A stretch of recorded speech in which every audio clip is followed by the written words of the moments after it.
For years, whispers have followed James Prince, better known as J. Prince, the legendary founder of Rap-A-Lot Records. In Houston and across the hip-hop world, his name carries both respect and fear. To some, he is the man who protected artists and built an empire. To others, he is the shadowy figure behind a network of intimidation, extortion, and violence. Today, those whispers are growing louder. Federal investigators are circling, and the letters RICO are being spoken more often than ever before. J. Prince is not just another music executive.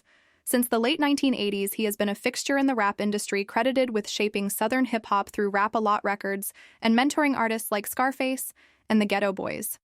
He helped open the door for Southern rap to be taken seriously in an industry dominated by New York and Los Angeles. But alongside his legitimate business success, rumors of ties to organized crime never fully went away. Stories have circulated for decades about payoffs, street muscle, and even political influence. In Houston, many believe nothing major happens without J. Prince knowing about it. Whether myth or truth, his reputation alone has often been enough to silence critics. People who grew up in his orbit describe him as a man you respect no matter what. Some call it loyalty, others call it fear.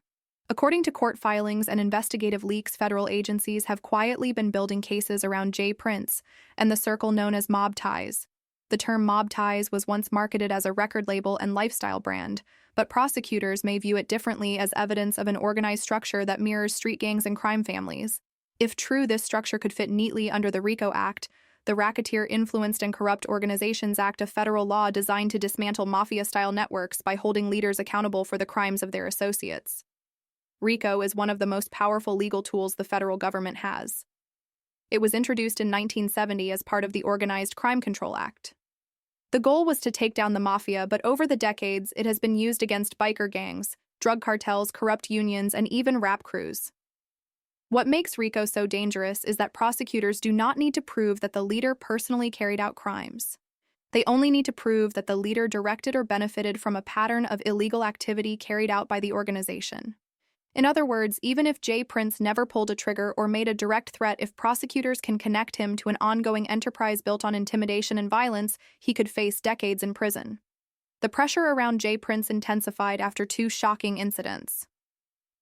First was the tragic killing of Takeoff, one-third of the rap group Migos, outside a Houston bowling alley in November 2022.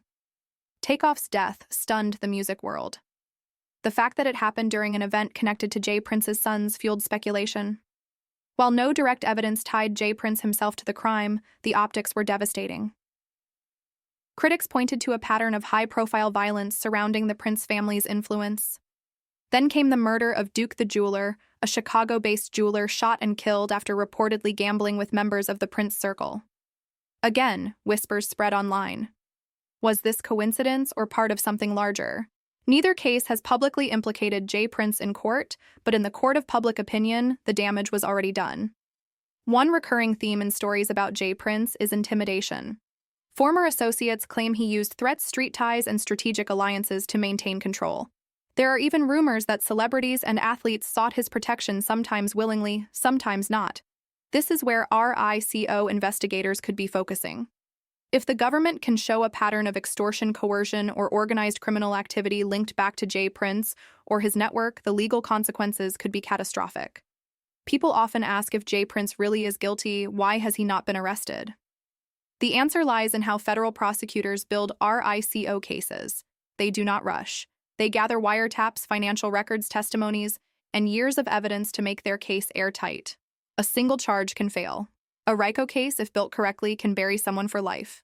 That patience might explain why the feds appear to be watching closely without moving just yet. And make no mistake, the government has a history of going after rap moguls and labels once they believe the line between business and crime has been crossed. In the early 2000s, Murder, Inc., led by Irv Gotti, faced a major federal case with accusations of money laundering connected to drug kingpin Kenneth Supreme McGriff. Although the Gotti brothers were acquitted, the case nearly destroyed their label. More recently, Young Thug and the YSL Crew have been indicted under Georgia's version of RICO, with prosecutors painting song lyrics and social media posts as evidence of gang activity. These examples show how far law enforcement is willing to stretch when it comes to applying racketeering laws to hip-hop. For J. Prince, the stakes are higher than ever. He is not just an artist or label head, he is a symbol. He is the man rappers shout out in their songs, the one celebrities call when they need disputes settled, the figure who has maintained influence for nearly 4 decades.